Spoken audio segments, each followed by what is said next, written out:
Good afternoon, everyone. Hope all is well. No. Hope everything's all right. How are you? I'm good. I'm good. I'm sorry, I got a weird email from campus, so I was trying to check this out. Okay. All right. So yeah, hope everybody's doing great. Everybody's doing all right. Ready to get this weekend started. You know, our weekend gets started on a Wednesday, right? So see the thumbs up on that. So I know. Did I say today we're doing review day? Isn't that what we're doing today? Or answering questions? Anybody remember what I said? Let's see. If we had some more, you would answer. Yeah. So we did I 10, sent you 3 questions. Yeah, I saw. Yeah, I'm gonna go check that out in a second. So I'll answer your questions and then we will get into 10-1. It's not a hard section, so we'll be okay.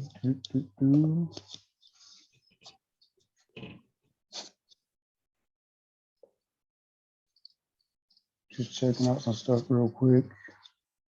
Okay.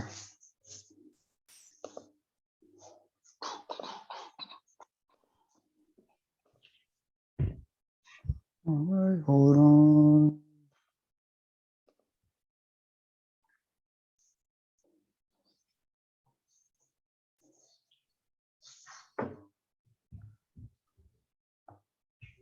All right, so I see this one. I'm just going to use X for my variables. No, one of you had an R. Now this says 3 times. I got a minus, and then I see an asterisk. Well, that's supposed to be -8 because that's what's right over the asterisk and on the keyboard, Miss Braxton. Sir? Sorry about that. You have an asterisk right here in the email. So I'm asking you, is that supposed to be an 8? Because that's what's, I don't know if you hit shift 8. Oh, it's supposed to be an 8. Okay, cool. All right. Sorry about that. Oh, no, you're fine. You're fine. I was All right. writing like you. So you're gonna take shots on the okay. That's what we're doing now. Okay. See, people get too comfortable with you, they start taking shots at you, but it's all right. So I'm assuming they just asked you to simplify. I didn't see any other directions, so I'm assuming you're supposed to simplify here. So and just throw that out there. So remember, if there is no equals to something over here, in other words, equal to 7, let's say equal to 7, you cannot solve unless there's an equal sign. So I just want to throw that out there. So even though she didn't give me any directions, I already knew that I cannot solve this because there's no equal sign in another side of the equation. So the most I could do is simplify the expression. So I just want to throw that out there because sometimes people get the idea of simplifying and solving, confused. So I want to make sure we're clear. Okay, so in the first one, we're going to distribute the 2. In the second, we're going to distribute -3. So make sure that negative stays attached to the 3 in your distribution. So the 2 and the 3. Well, you're going to distribute 2 right here into the first set of parentheses. And then here, you're going to distribute -3 into the second set of parentheses. So I was just saying, make sure that negative it stays attached to the 3 because sometimes people will distribute the 3 and then they don't do anything with that minus sign. So just be careful. That's what I was talking about in that regard. So 2 times 4x is 8x. 2 times 7 is 14. -3 times x is -3x. -3 times -8 is a plus 24. Okay, 2 times 4 is 8x. Then you said 2 times 7, that's a -4, 14. Okay. And then you went to 3 times 8. Well, 3 times x first. 3 times x. Okay. And then the 3 times 8. Okay. All right. So now you combine your like terms. 8x and 3x. 8x minus 3x is 5x. -14, positive 24 is a positive 10. And that would be your answer.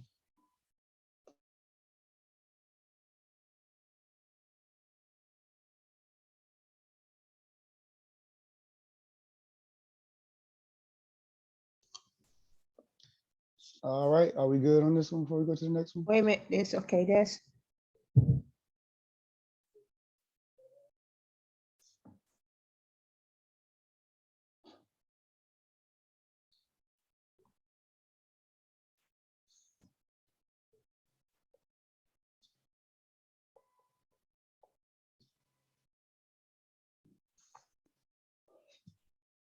All right, Ms. Bryson, we good on that one?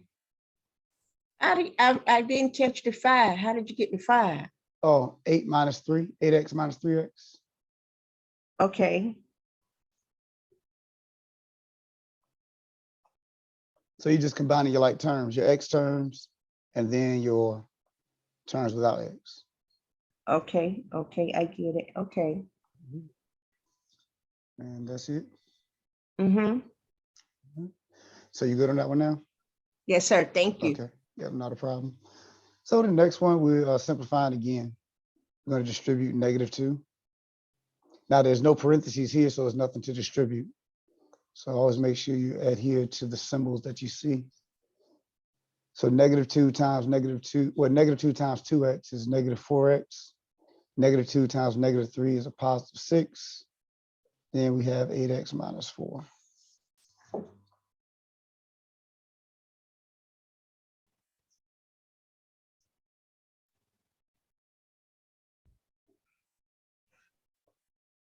Okay, -2, -4. That's the 6 and 8. From there, once again, you combine your like terms. -4x, +8x is a +4x. And +6 and a -4 would be a +2.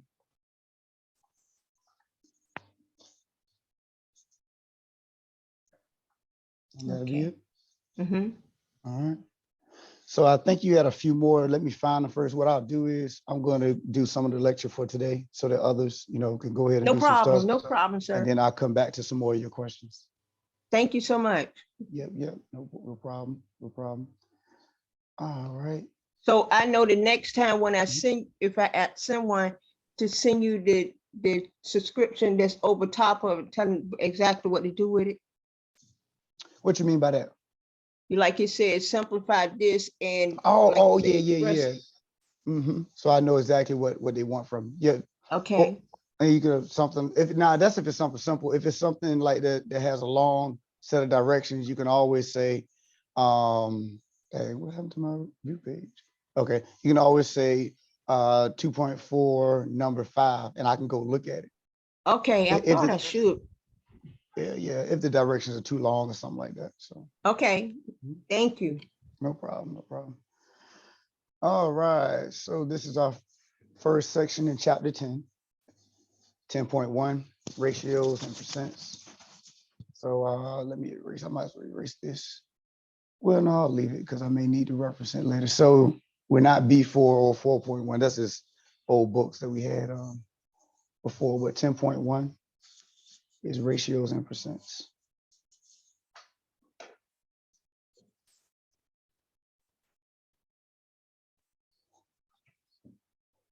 All right, so ratio is the quotient of two numbers or two quantities. Quotient is the key word for division. And it's no different than being just a fraction.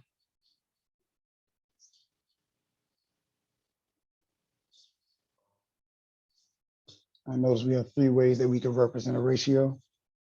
You have A to B, A colon B, and then A over B.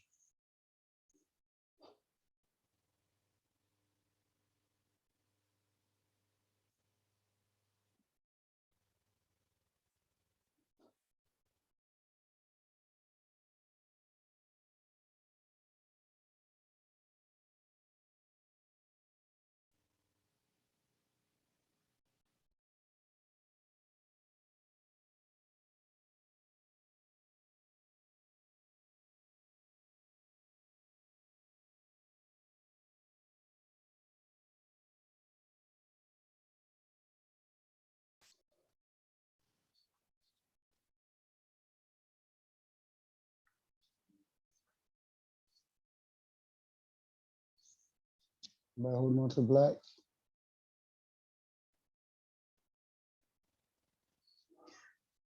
All right, so first exercise in this section, write as a fraction.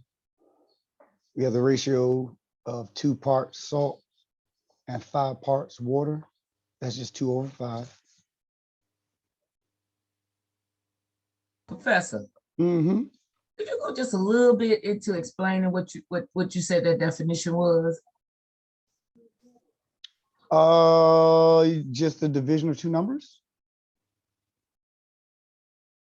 So you said that's a ratio, just the division of two numbers. Mm-hmm. Okay. Yeah, it's just Okay. a fraction. That's what I said, no different than a fraction. It's just it's going to set us up to use proportions. Then when dealing with proportions, they call them ratios instead of fractions. Yep, that's all it is. So if you said A to B, we'll write it in a fraction. Yep. And the Okay. one that comes first is the one that goes in the numerator. One that comes second is one in the denominator. So 2 to 5 Okay. is 2/5.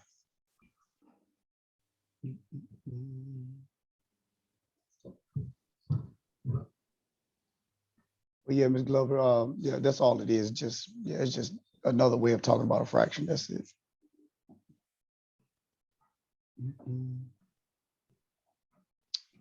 Then here, 12:18.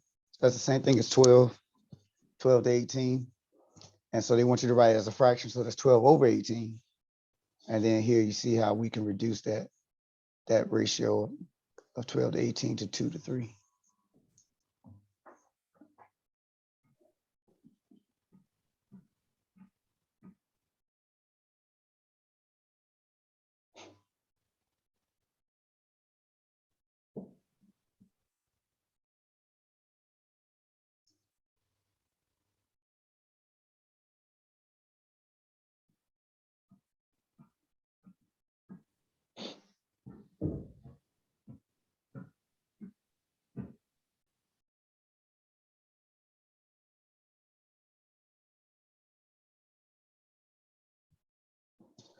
All right, can we scroll up? Everybody good? Head on the green. So this next one, 2.5 to 3.15. Now, if we write those as a fraction, 2.15 over 3.15, now we have decimals involved. Now it's technically not a fraction if you have decimals still in your answer somewhere or in either one of the numbers. So we do need to get rid of the numbers. Whatever you multiply to the top, you have to multiply to the bottom. So you can't multiply the top by something different than you multiply to the bottom. So we're looking at our decimals. Notice we have the hundredths place here, tenths place here. 100 is more than 10. So you're going to multiply both top and bottom by 100 in order to get rid of your decimal. All right. If this was 3.17, then I would multiply top and bottom by 1,000. I think we talked about this before when we were dealing with equations, trying to get rid of your decimal. However many decimal places you have is how many zeros you should have behind the 1. So we have 2 decimal places at the most behind our decimal, so we multiply top and bottom by 100. So 2.5 will turn into 250, 3.15 turns into 315. And then we can reduce this way. There's a 5 in both of those numbers. They cancel, leaving us with 50/63. You say how many zeros we have? How many decimals? 2. Yeah, it's Okay. based on your 2 decimals here. So we use 2 zeros because we had 2 decimal places. If we had 3 decimal places, then I would have 1,000 for 3, with 3 zeros.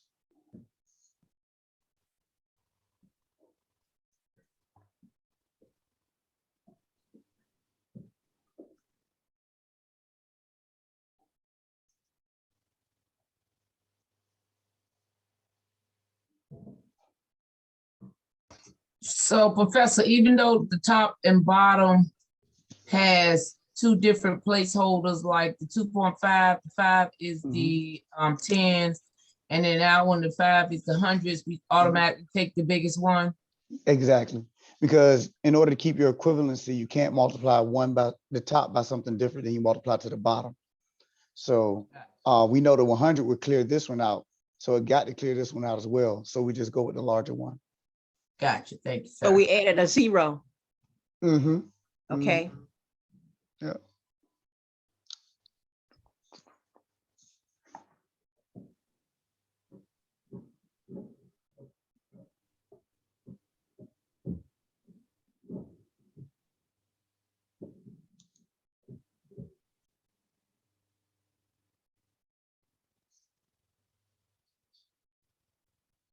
All right, can we scroll up?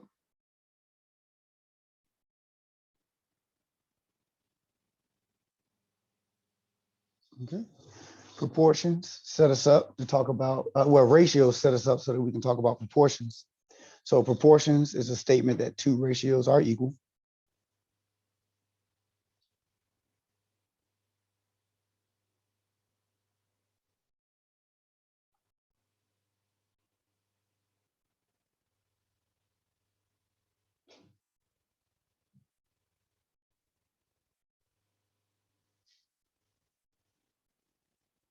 Wait a minute, Professor. Let's go back to the old one because we're just a little bit confused here. Okay, so once we times divided 100, and we get the 250 and the 315, so we'll be getting this 5.50 and 5.63 from. You have to see if your fraction can be reduced, Okay. just like we did this one. Because 12 is 6 times 2, 18 is 6 times 3. And so the reason why you do that is because we have these sixes that are in common that need to cancel out, and that'll leave us with 2/3.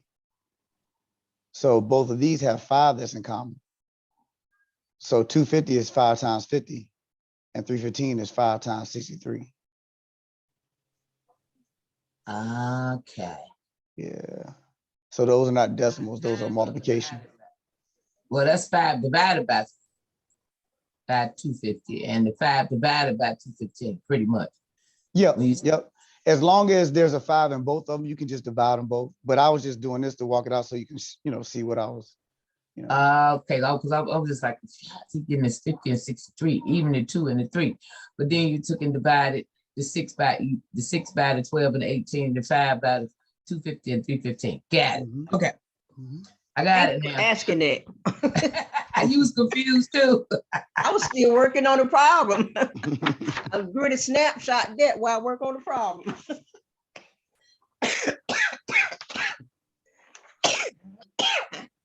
Excuse me. I'm sorry. Yep. No problem. So next thing, proportions, statement that two ratios are equal. So an example of that is right here. 1/2 is equal to 4/8. Can I scroll up on that purple? Am I still holding on to purple? Okay. So proportions introduce the possibility of finding a cross product. So if A over B is equal to C over D, we can do our cross multiplication. And that will give us A times D equal to B times C. So that will always be the case. You always take your denominators up to the opposite numerator. So if it's a true proportion, then that's going to be the case. So here we have our previous example walked out using the cross product. 8 times 1, 2 times 4, both of those give us 8. And that's how a proportion is supposed to work.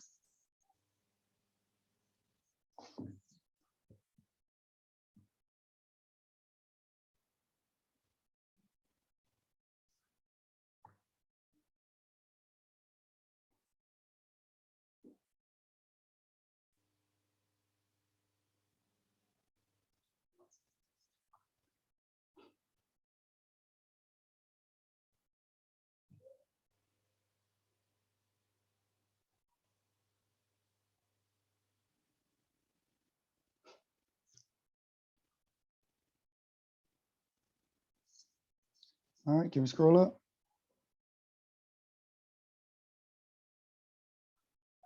All right, so we're going to use this cross product in order to be able to solve.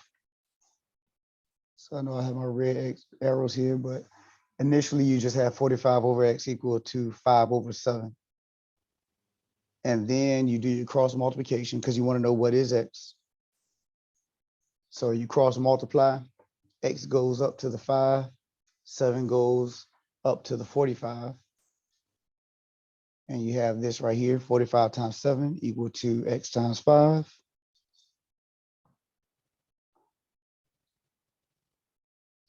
45 times 7, 315. 5 and x is just 5x. Now to solve for x, divide both sides by 5, and x is equal to 63. It's the first one I got.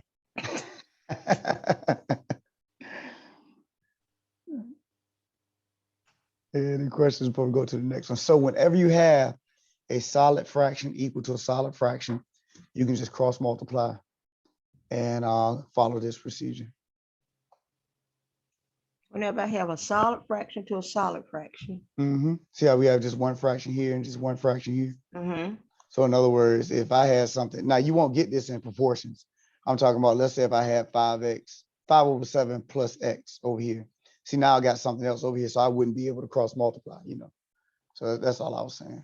Yeah. Okay. Okay. So too funny, too funny. All right, so we can scroll up, do another one. Thank you. Thank you for being so understandable. Oh yeah, no problem, no problem. Here we have 3/8 equal to 63 over x. Same process, same procedure. You cross multiply. X times 3, 8 times 63. So on the left, we'll have 3x. On the right, 504. Now we need to divide by the number that's attached to x, which is 3. And x is equal to 168.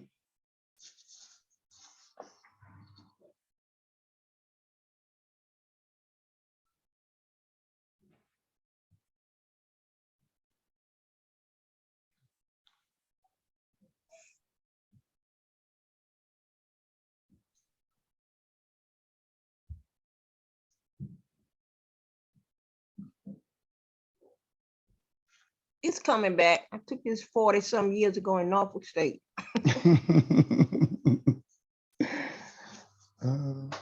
Just give time. You just have to give it some time. That's all. All right. So this one, we have x minus 5 over 3 equal to x plus 2 over 5. So just because they added a little more to it, don't lose your process. Don't lose your train of thought. It's the same situation. You're going to cross multiply. And you see 5 times x minus 5, and then 3 times x plus 2. Okay.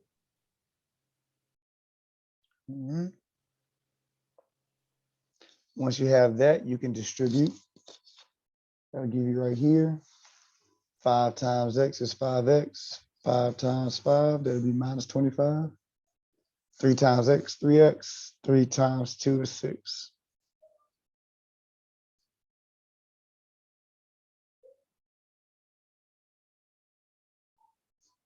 Everybody okay? I'm getting there. Okay.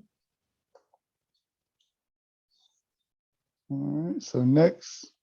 Professor, Yes. give me 1 second to write this down. For some reason, I got behind and I'm trying to catch up on missing stuff. So let me catch that up. Which part? Are you talking about here or this last one? Yeah, right there. Uh-huh. Okay.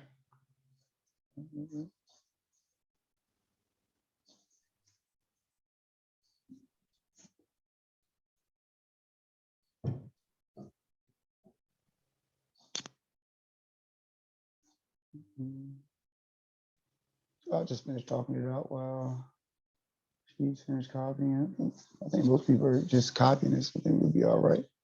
And, you know, from here, we're just doing what we normally do as far as getting our variables to one side of the equation, other variables to the other side. So you're subtracting 3x, then adding 25, dividing by 2. So we'll pause right here and make sure everybody's with us. You say you dividing the 2 into the 25? No, I didn't divide by 2 till right here. Oh, okay. I ain't trying to get ahead. I'm too slow for that one. No. No, so right here, we subtracted 3x from both sides. Okay, because I get that. Because we wanted to get all of our terms with x to one side. Then right here, we added 25 to both sides because we need to get the other terms to the other side. And then that left us with 2x equal to 31. So then you divide both sides by 2. And that leaves us with 31 over 2.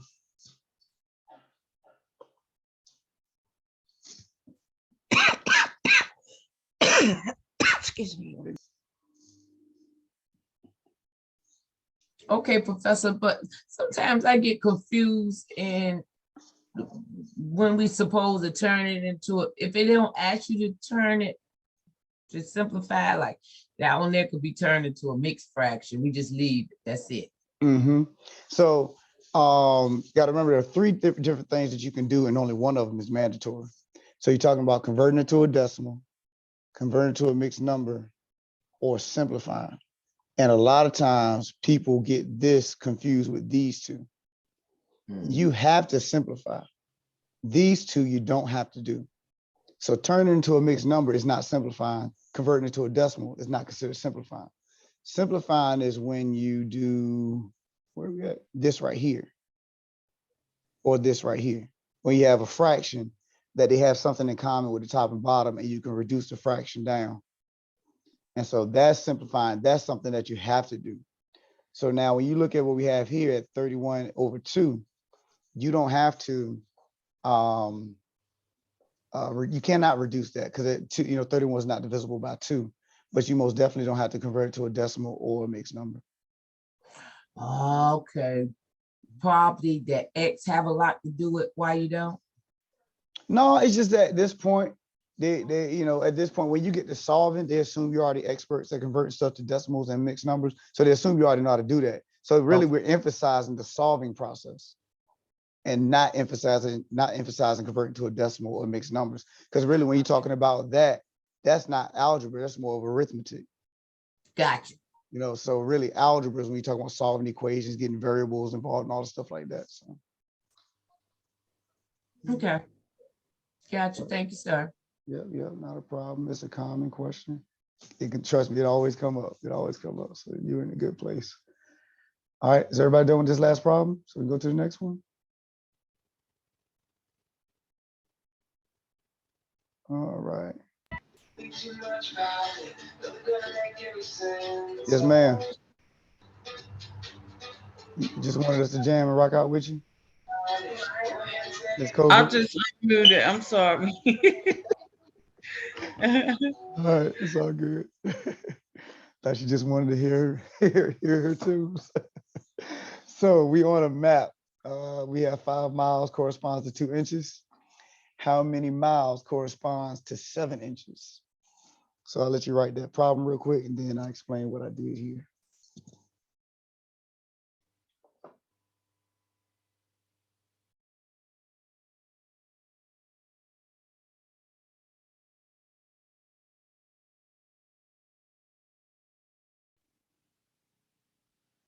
All right, so you want to set up your proportion. And when you set up your proportion, you want to be consistent across your proportion. You want to be consistent in both of your fractions and make sure you set them up the same way. So you have a decision to make. Notice we have miles and inches. So you have to make the decision on whether you can put miles over inches or inches over miles. Whatever you decide, either way to come up with the same answer, you just have to be consistent. So if I'm doing miles over inches here, I need to be doing miles over inches over here as well. So you just need to make a decision and then stick with it throughout your proportion. So like I said, I decided to do miles over inches. So I have 5 miles to 2 inches. And so, matter of fact, I want to do this, some color coding. Make that purple. So 5 miles corresponds to 2 inches. 5 over 2 miles over inches. All right. So the next one, how many miles correspond to 7 inches? And so that's why we have bracket. There we go. That's why we have X for the how many, and then 7 is my inches. That's on bottom. Okay. Questions before we go any further? I don't know why I wrote this. As somebody was been asking a question, but it has nothing to do with this question. So I'll go ahead and erase that. The 7, you say the 7, you say the X is how many inches? X's are unknown. Unknown. Right. So that's the how many miles. And then that corresponds to 7 inches. That's why the 7 is on bottom. And the how many miles, the X miles is on top. Remember I said I was doing miles over inches. Everybody okay with the setup? Well, from there, now you just do what we did in the last few problems. You do your cross multiplication. Wherein take the 7 up to the 5, take the 2 up to the x. 5 times 7 is 35, 2 times x is 2x. Then divide by 2, 17.5. And going back to what Ms. Glover had mentioned, as I put that one in decimal, it might have been what Math Lab asked for. So, you know, sometimes they do ask round to the nearest 10th or hundredths or something like that. So when it says something like that, then that's when you know you have to put it in a decimal. But, you know, Math Lab will let you know what they want from you.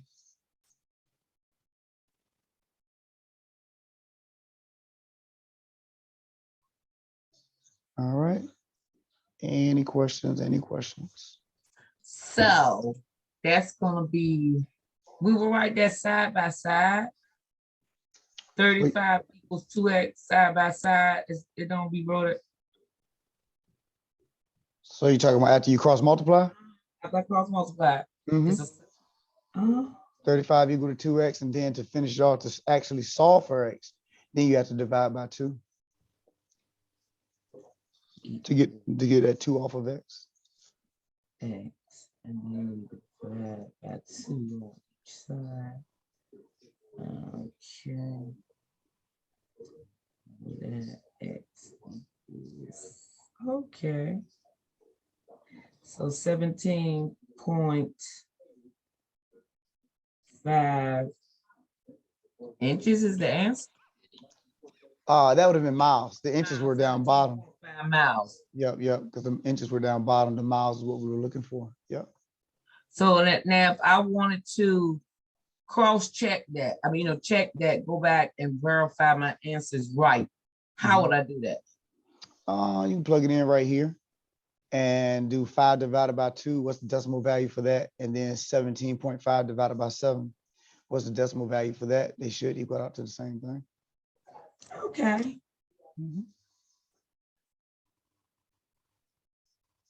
All right. Anybody else before we go to the next one?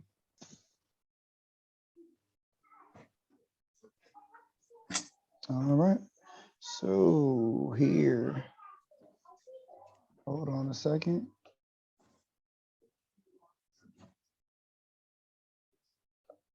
All right, the standard dose.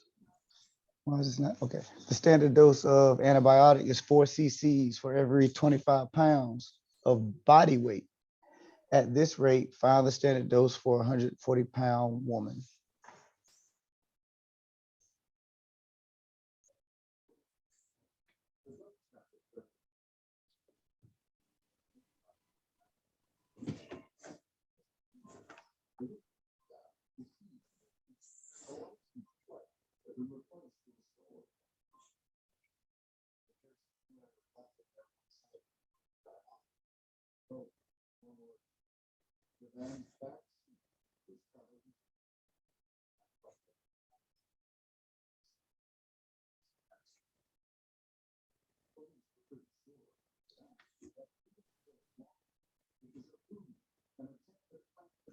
All right, ready to go?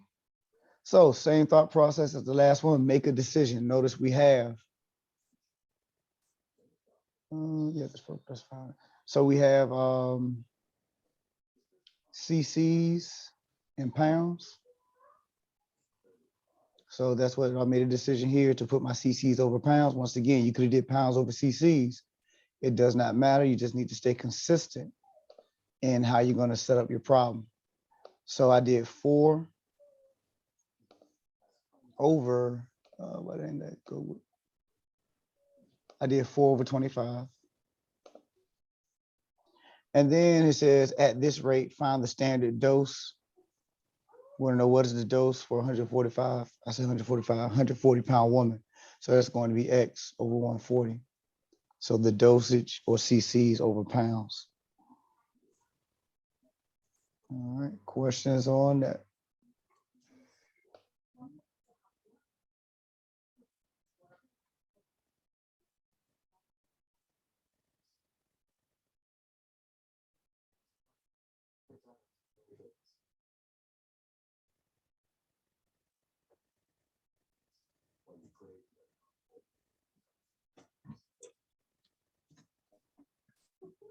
All right, so we got it set up. Now we can cross multiply. 140, take that up to 4. 25, take that up to x. Multiply them together, that's 560 equal to 25x. Then divide by 25. 22.4.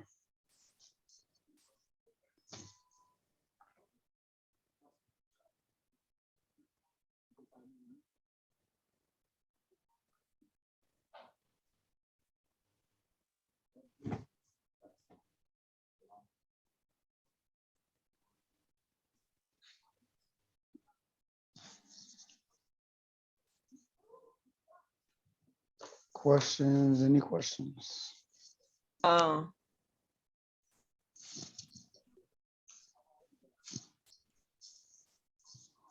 that an or a no? Oh, I'm sorry. Yes. Okay, I'm sorry. So you divided 25 into 560. Mm-hmm. Okay. Yep. That's the number that was sitting in front of x.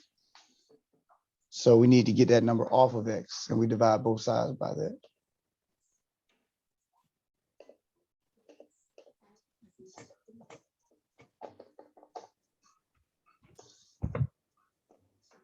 Okay. All right. Everybody good? Everybody straight? Before we go to the next page.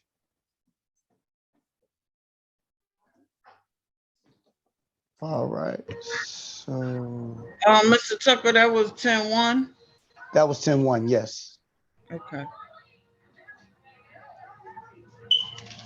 Let's see. Percent notation, percent to fraction, solving percent problems.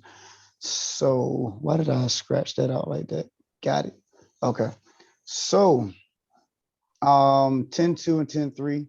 I'm going to do those together. I'm about to switch the page, but do 10-2, 10-3. We got percent notation and percent to fraction. So if you go ahead and write those titles, I'm going to go ahead and switch to the next page. Once again, that's 10.2 is percent notation, 10.3 percent to fraction.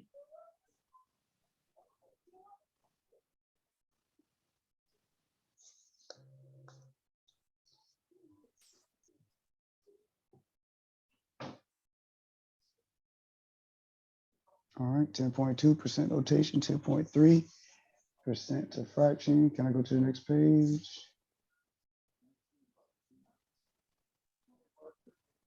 This is some writing. All right.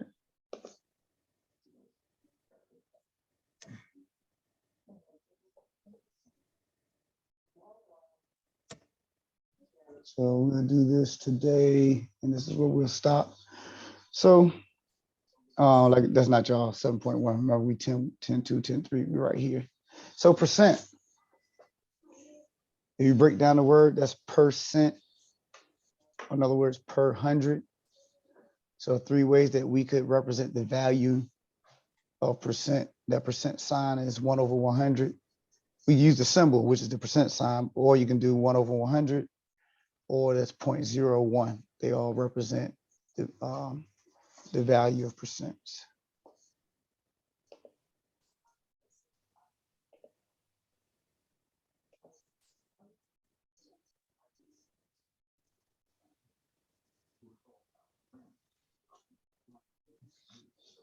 All right.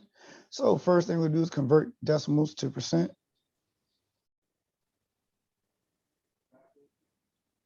So you want to locate the decimal, move the decimal 2 places to the right, and then you're going to place the percent sign. So no calculation, we're just moving the decimal 2 places to the right.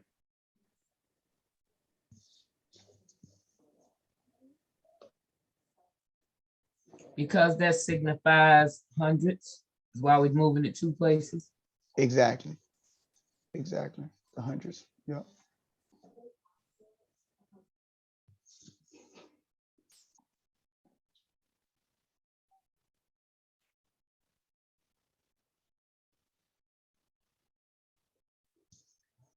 All right, so let's put that to work. So if I have 0.25 and I want to convert it to a percent, I will find my decimal, which is right there in front of the 2. I move it 2 places to the right, and that'll be 25%.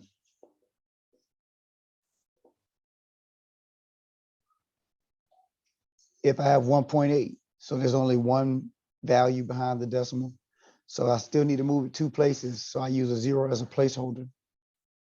So when in the first one that you moved it, so the decimal went in front of the 5? No, it went behind. I mean, I'm sorry. Right. Okay. Mm-hmm. And so that next one give you 180. And then very similarly with that 7, if you don't see a decimal, they assume you know it's to the right of that number. So that's what happened with the 7. Move it 2 places to the right, and that'll be 700%.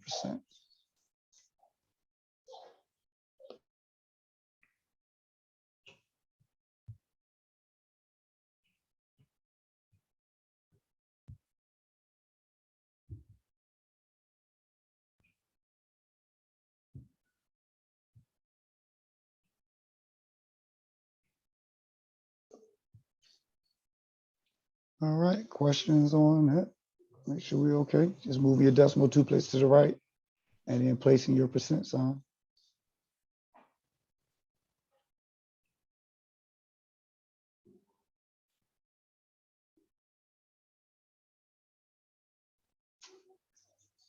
So that was decimal to percent. Now percent to decimal is just the opposite. So you locate your decimal, move it 2 places to the left, and then you remove the percent sign.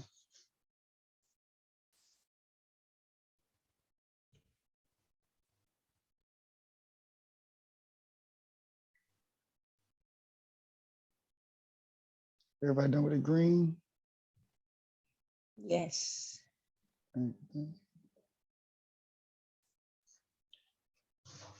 All right, so here we have a few examples of that, 37%.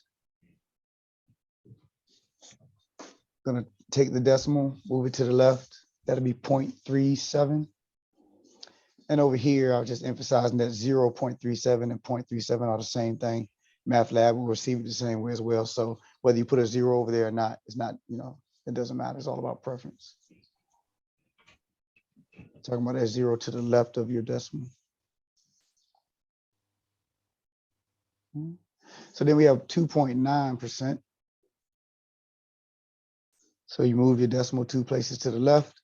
Now you only had a 2 that was over there, so you need a 0 as a placeholder. So just 0.029.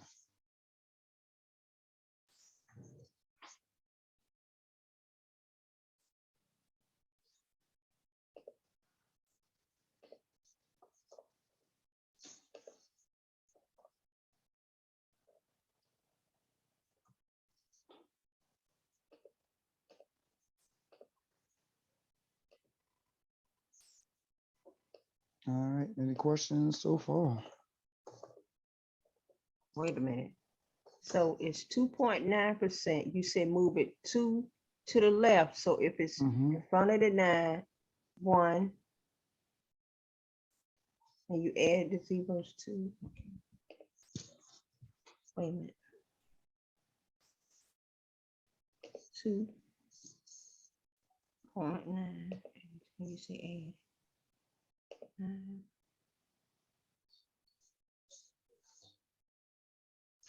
Oh, okay. I see what I did wrong. I wrote it wrong. That'll do it. Okay. I'm sorry. You're fine. And I think I talked about the last one, but 0.6, there was nothing to the left of it but 0. So moving your decimal 2 places to the left, you're gonna need 2 zeros as placeholders. So it's 0.006.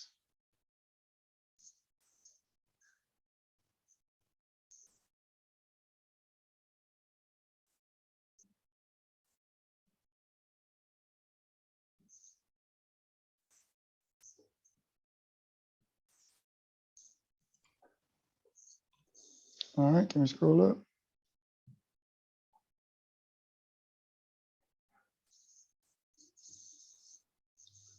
So percent to fractions.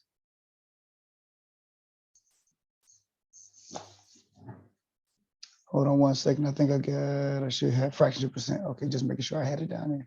Okay, so percent to fractions. So what we would do is replace the percent sign with the sign with 1/100, and then multiply and simplify if possible.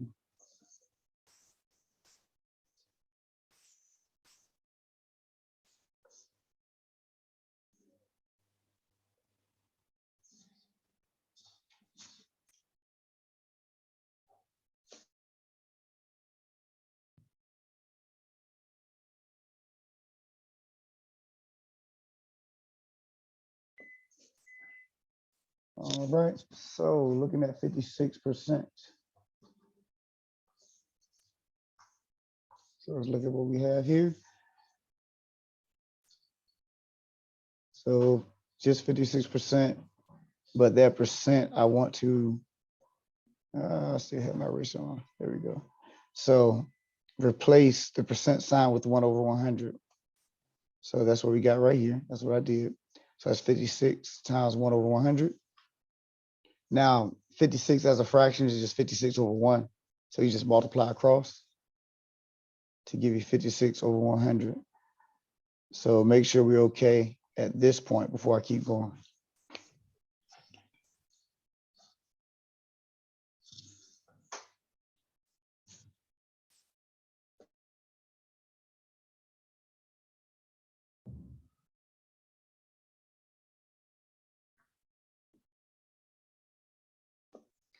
All right, from there we have 56/100. And both of those have 4 in it. 56 is 4 times 14. 100 is 4 times 25. Those 4s can cancel, or like Ms. Glover said, you can divide both numbers by 4. And that'll leave you with 14/25 as your most simplified fraction.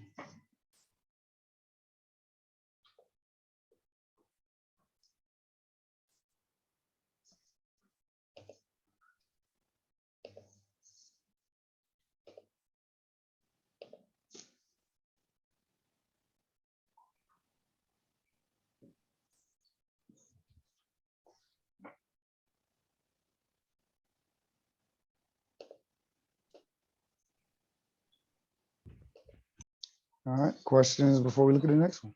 Yeah, so Professor, if I know that, if I can look right at it and determine, that I can tell which number is the one that I can divide both of them by, is it an okay practice that I could just, still where you got the equal sign, I'll have 14/25, then I can divide top and bottom, put it my division sign and put 4 up top, 4 up the bottom, and then, I mean, would that be proper? Oh yeah, it's up to you how you want to do it. It's not a problem as long as you know what's going on.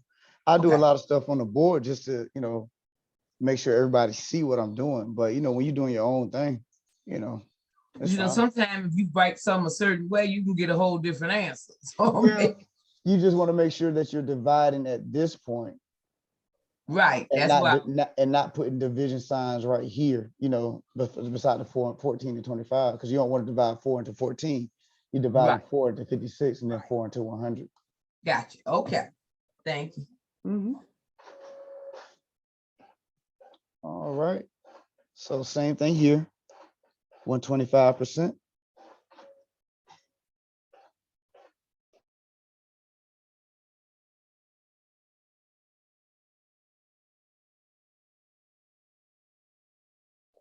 So you replace 1/100 with the percent, where you replace the percent sign with 1/100, and that'll give you 125/100. And then once again, we have a scenario in which they have something in common, which is 25.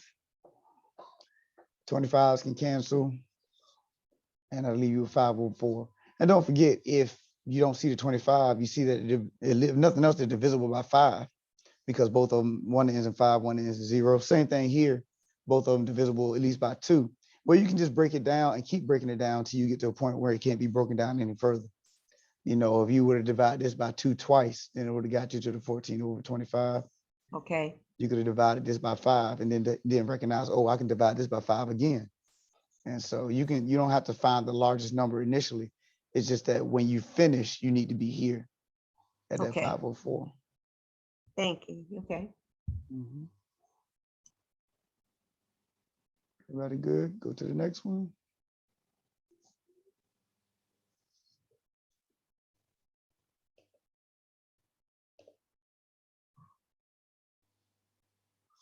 So now we're looking at 0.4%. And once again, we're in the process of converting not decimal, but percent to a fraction. And also, this is not considered a decimal. This is considered a percent. You know, if you have percent there, even if there's a decimal involved, it's considered a percentage. So we're talking about converting a percentage to a fraction. You're going to substitute that symbol with 1 over 100, and then multiply across. That's 0.4 over 100. But now we have this situation where we have a decimal involved. So don't forget, we talked about that last section. Whenever you have a decimal involved, you count how many decimal places you have. That's how many zeros you need to have behind your 1. Here's only the 10th place, so that's 1 0. Notice we're multiplying by 10, 10th place. Last time we multiplied by 100, that was the 100th place. Same thing if it's 1,000th place. You know, that all that connects with the wording. So multiply top and bottom by 10, that's 4 over 1,000. And there's a 4 that's in common with the top and bottom, and that'll leave you with 1 over 250.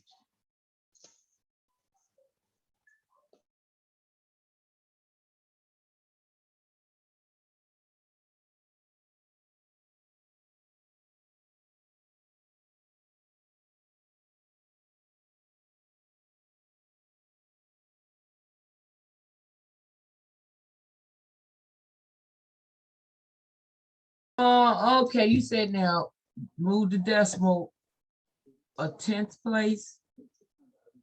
Well, I want to get rid of the fact that I have a decimal. Okay. So just like before, when we multiplied top and bottom by 100 to remove the decimal. Mm-hmm. And so that's the same thing here, but I multiply top and bottom by 10 because it's only the 10th place. You know, if it was 0.45, because it's 100th place, then I would multiply top and bottom by 100. But it's only one decimal, so I'm just multiplying top and bottom by 10. So 10 times 4 is 40. But this is 0.4. Okay. So yeah, 10 times 0.4 is just going to be 4.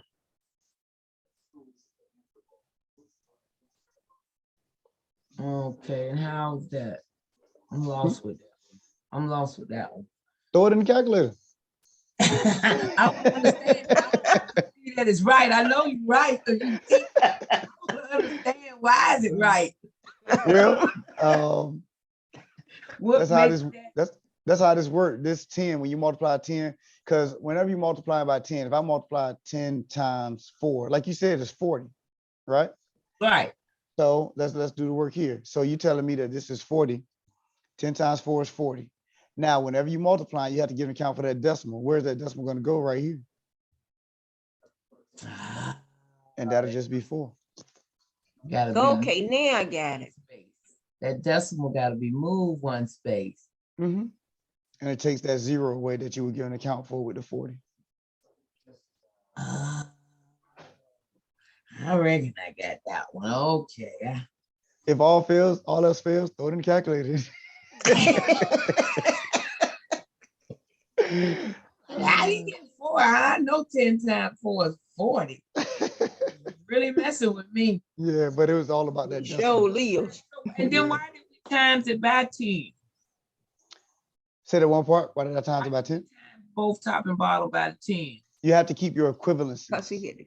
Yep, because if you have a fraction, whatever you do to the top, you have to do to the bottom. So you can't just multiply the top to get rid of the decimal and then leave that 100 alone. You got to do top and bottom in order to keep the same fraction. Okay. Yep. If you just multiply that 10 to the top, then you changing the whole problem. Okay, got to do both. Mm-hmm. Just like up here when we cancel, because we had 25 in top and bottom, you can't just get rid of that 25. It has to be in top and bottom in order for you to be able to cancel. And like you just mentioned, that's the dividing of 25 to the top and bottom. So if you divide them top and bottom by 25, it's the same thought process. Then I can multiply top and bottom by 25 or 10 or whatever and still keep the same fraction. times 10 equals, okay, 4/1,000.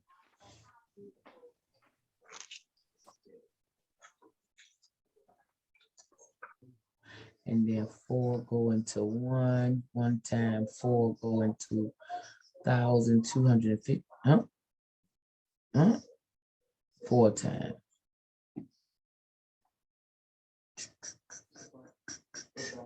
I'm confused. What in the world? I thought I was doing good. I'm starting getting confused. Shoot. I think I got it. I sure? know what I practice. No, oh, I'm gonna get on this tonight. I'll figure it out. All right. So I think this is the last thing out of this section. Yeah, we can save the rest for next class. All right, so now we're talking about, we just did percent to fraction. Now we're looking at fraction to percent. So this one is a lot easier. Convert the fraction to a decimal by dividing, and then convert the decimal to percent, which is what we done earlier. Fractions to percent. Mute myself. So 3/5 is the same thing as 3 divided by 5. 3 divided by 5 is 0.6. And then, like we mentioned before, if I want to convert a decimal to percent, I'll move my decimal 2 places to the right. So that's 60%. And that's it. That's your answer. 3.5 equals 3 divided by 5 equals 0.6. Hold on. Did you say 3.5? I probably did say it Okay. wrong. Just want to make sure. Yeah, so no, 3/5 as a fraction. So this fraction bar is the same thing as this division sign. Those mean the same thing as division. So 3/5 is the same thing as 3 divided by 5. I was just re-emphasizing here the relationship. But then we're not emphasizing the long division process. So you can throw this in the calculator if you want. But yeah, this is 5 divided into 3. You know, so, and then that'll end up giving you 0.6 when you do that out. And then 0.6, remember we just finished talking about converting the decimal to percent. You move your decimal 2 places to the right and then place your percent sign. So that's how we get 60%. You divided the 5 into the 3. There you go. Mm-hmm.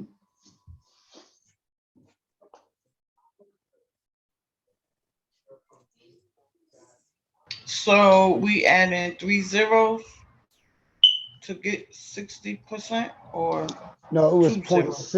0.6, and we move it 2 spots. Okay. Yeah, because Okay. there was no other spot. We just put a 0 right here. Mm-hmm. All right.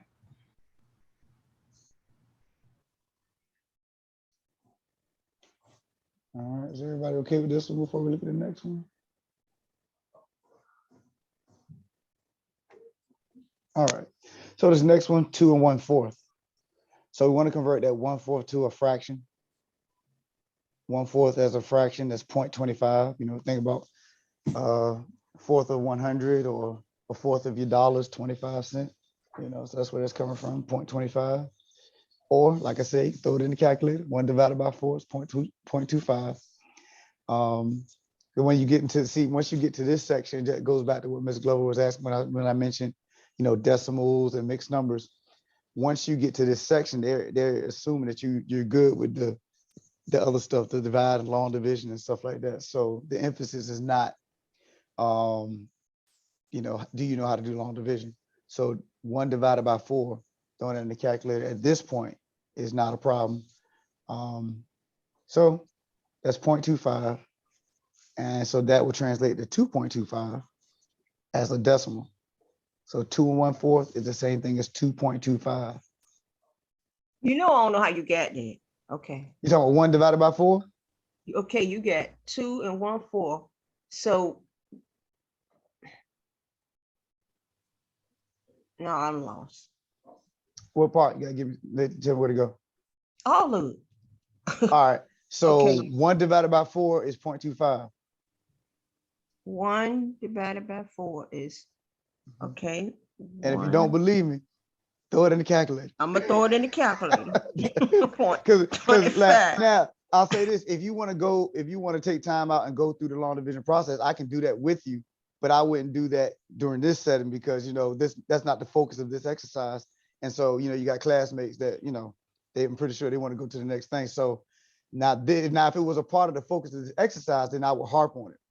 But the focus of this exercise is not converting that by long division. But if you want to talk about it, we can. I would do that like after class. You know what I mean? Please do. Okay, going out the class. Yes. So yeah. So like I said, as far as this is concerned, though, I would, if you don't know, just like with the 3/5. Oh, I got my eraser up. Just like with the 3/5. If you're not comfortable with long division, and especially like I said, they're not asking you to do long division at this moment. Throw it in the calculator. 3 divided by 5 is 0.6. Here, 1 divided by 4 is 0.25. All right.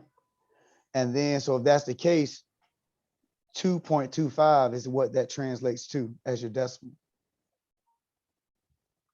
Yeah, because what he's doing, he's bringing down the 2. After he broke the 1/4 down, he was bringing the 2 and adding it to the 2.25. Right. Mm-hmm. There you go. Okay. And then from there, you just move your decimal. And then you move right. Okay. Now I see it. All right. Thank both of y'all. No problem. Takes a village, right? There you go. Questions or anything that I've said up to this point? Anybody? Anything? Everybody good? Everybody straight?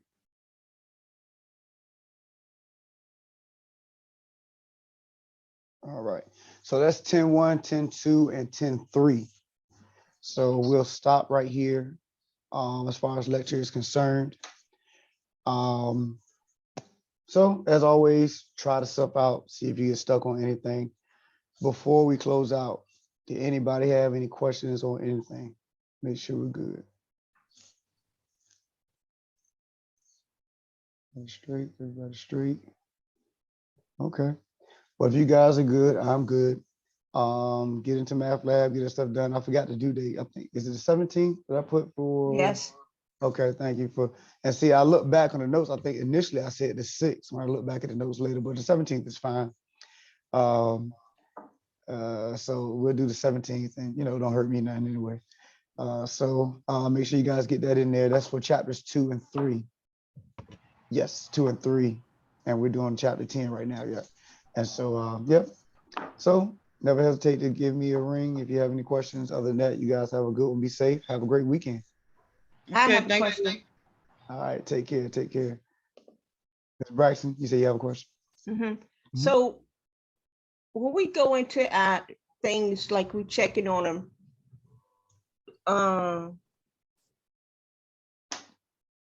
okay, so it's when it say assignments, right? Mm-hmm. And then we go up there and do, and it'll say homework. Mm-hmm. And we doing all of those. Hey, you left. Why? Mm-hmm.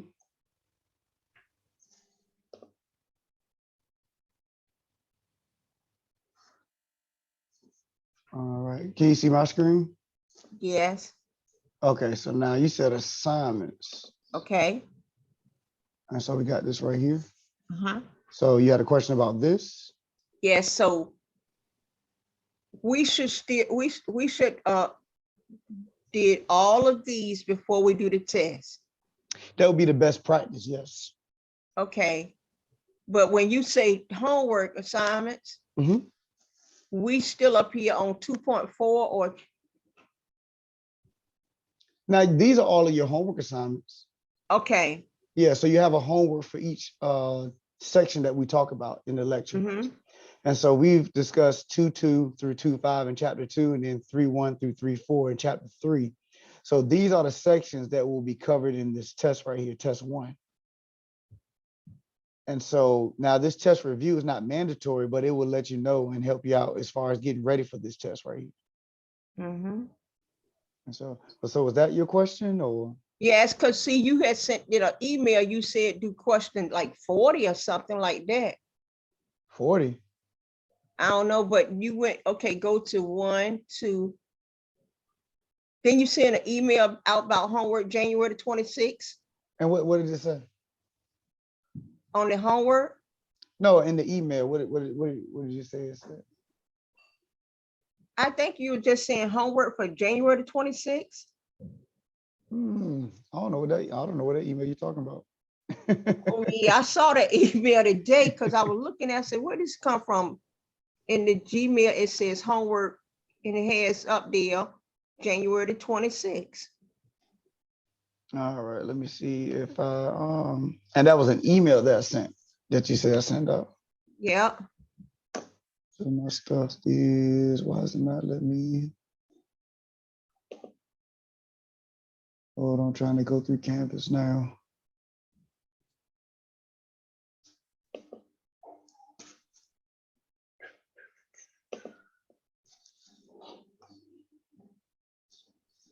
January 26th.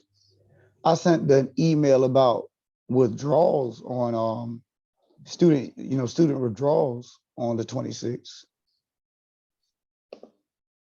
It didn't say anything about homework.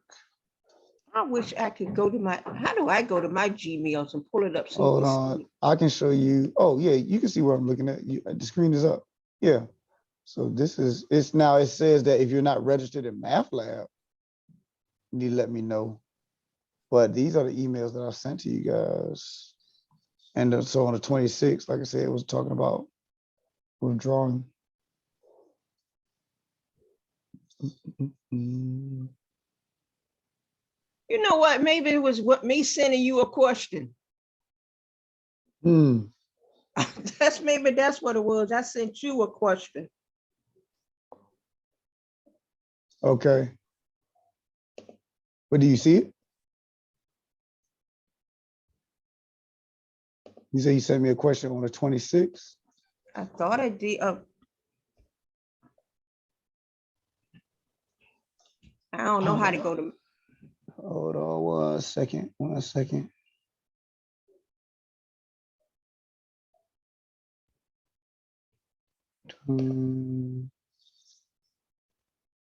No, that's not it. No, that's February. No, I don't have anything from you on the 26th. Maybe I could take and copy and paste and send it to you. I seen it today. Okay. Well, yeah, you can do that. You can do that. Okay. All right. Thank you, sir. Okay, no problem. Let me know what you find out. And All right. Have a nice weekend. all right, you do the same. Take care.